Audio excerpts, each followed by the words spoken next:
esse assunto é assunto para entender, por favor. Equilíbrio químico. Na verdade, equilíbrio é para a gente compreender na vida, é para a gente compreender no dia a dia, é para a gente compreender em todos os sentidos. Seja equilíbrio nosso, interno, né? Precisamos. Quando a gente não está legal, a gente não está bem, a gente não está equilibrada, seja na química. Na química, equilíbrio significa que as reações, elas vão e voltam numa mesma velocidade.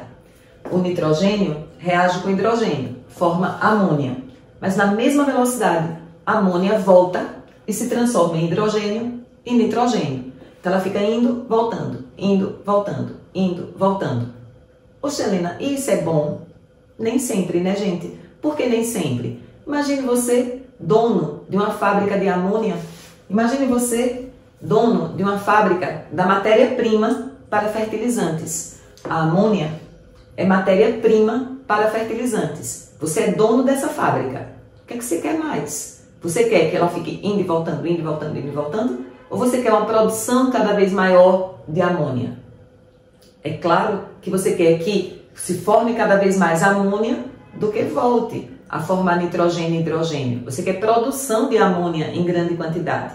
Então, um químico, ele era físico também, um físico-químico chamado Le Chatelier, um químico francês, há muito tempo atrás, estudou como que a gente faz para deslocar o equilíbrio, para não ficar em equilíbrio, para fazer com que essas velocidades não fiquem iguais. E aí deu origem a um dos conteúdos mais importantes dentro do equilíbrio químico, que se chama deslocamento de equilíbrio. O deslocamento de equilíbrio é usado em tudo. É usado nas indústrias, é usado sem você saber no seu corpo, tá? Que depois eu explico algumas coisas do ato da escovação dentária, que tem a ver com deslocamento de equilíbrio. O arroto tem a ver com deslocamento de equilíbrio. Tirar o cheiro de peixe na mão da gente tem a ver com deslocamento de equilíbrio, e por aí a gente vai. Só que hoje, especificamente, eu quero que a gente compreenda a influência da concentração, a influência da temperatura e a influência da pressão total em um equilíbrio. E em um equilíbrio como esse tão importante para o mundo, que é a fabricação da amônia. Vamos lá? Bom, digamos que essa reação esteja acontecendo com a mesma velocidade. Nitrogênio e hidrogênio dando amônia. Amônia dando nitrogênio e hidrogênio numa mesma velocidade. Aí veja, eu, Helena, posso colocar mais nitrogênio no reator, no local que acontece a reação. Se eu colocar mais nitrogênio no reator, ele vai reagir com hidrogênio, com mais intensidade.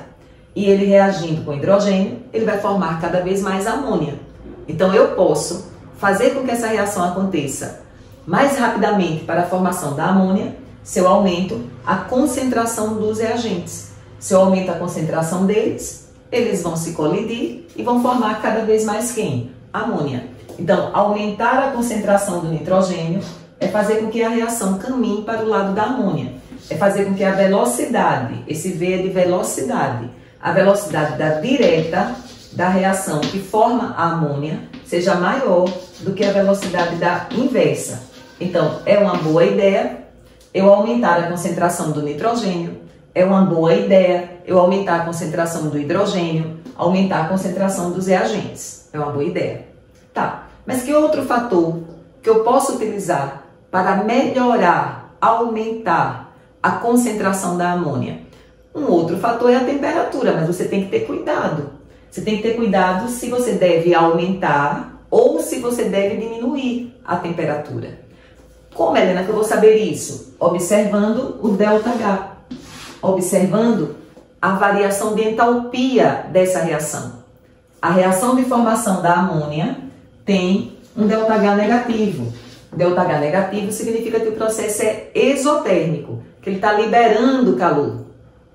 Olha, gente, preste atenção agora para não fazer besteira, tá? Se eu tivesse, ó, vou abrir aqui um parêntese, ó.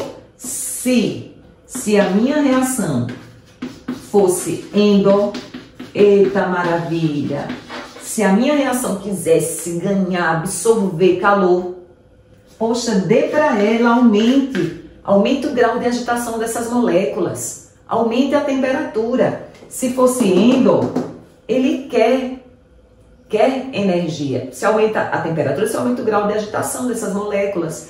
Então, o processo que é endotérmico é favorecido pelo aumento da temperatura.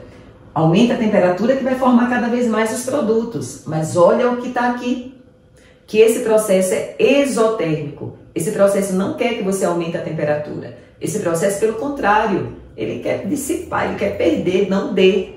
Esse é um problemaço, né? Então, eu não devo aumentar a temperatura para produzir cada vez mais amônia. Eu devo diminuir a temperatura. Gente, temperatura é o fator que eu quero que vocês prestem muita atenção. Quando o processo é endo, significa que se eu aumento a temperatura, endo, positivo, se eu aumento a temperatura, favorece. Mas quando o processo é exo, eu não posso aumentar a temperatura. Se o processo é exo, eu devo diminuir a temperatura. Quando eu diminuo a temperatura, ele vai caminhar para o lado exo. Porque se eu aumentasse a temperatura, é que ele caminharia para o lado endo. Acontece que a formação da amônia não é endo. Se aqui fosse positivo, aumente a temperatura que seria massa. Mas não é positivo, ele é negativo. Esse é um dos grandes problemas do processo de fabricação da amônia. A gente não pode aumentar a temperatura. Como a gente não pode aumentar a temperatura, a velocidade ela vai ficando baixinha da reação. Porque se eu aumento a temperatura, eu não favoreço a produção da amônia. Então eu tenho que diminuir a temperatura, porque diminuindo a temperatura é que eu posso ter ela caminhando para o lado exo. Ela vai caminhar para o lado exo, mas com a velocidade pequena. No que diz respeito à pressão total, olha a minha mão, ó. Faço uma pressão. O que foi que aconteceu? Reduzo o espaço. Faço uma pressão. A reação vai caminhar para o lado que ocupar menor volume gasoso. E como é que eu sei, Helena, qual é o lado de menor volume gasoso? Contando quantos mols vocês têm nos reagentes. Aqui são 3 mols, então são 3 volumes que eu vou ter. E contando quantos nos produtos. Vocês têm 2 mols. Aí vamos pensar comigo.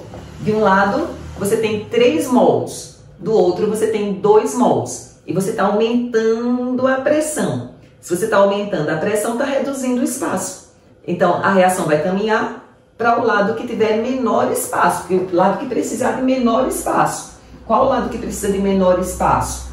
O lado dos produtos. Então, aumentar a pressão é fazer com que caminhe para o lado de menor volume gasoso.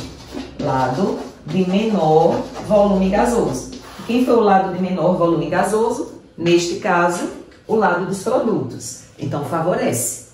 Então, fazer com que eu tenha uma produção cada vez maior de amônia é eu aumentar a concentração dos reagentes ou ainda aumentar a pressão, porque caminha para o lado de menor quantidade, de menor volume gasoso, já que eu reduzo o espaço, ou diminuir a temperatura, porque esse processo é um processo exo. Aumentar a temperatura só favorece quando o processo é endo.